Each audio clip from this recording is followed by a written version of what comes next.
E te iwi Māori, haere mai ki Ōhanga ki te ao. E tūtaki ai koutou ki oku nei hoa kei ngā tōpito o te ao. Kei te pirangi rātou, kei te pirangi te ao ki te mahitahi me te Māori. Ko te kotinga tēnei i te whakawhirinaki o tātou ki te kāwanatanga. Ko katia tēnei hui mo te ao Māori. O mātou hoa o te mōnanui ākiwa, ko ngai ui taketake e nei. Ka hara mai ki runga o Aotearoa. Me kimi ahunga hau, me kimi rongo ahau tātou ki e nei mate whakaheke.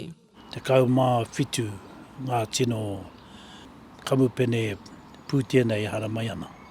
Kei te taki wā o te toru te kau tiri ona tāra, te wāriu.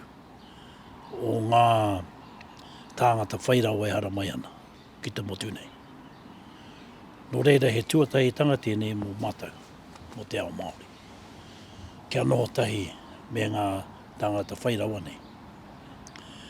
Nō reira he uaua te toia mai e nei tāngata ki tēnei motu.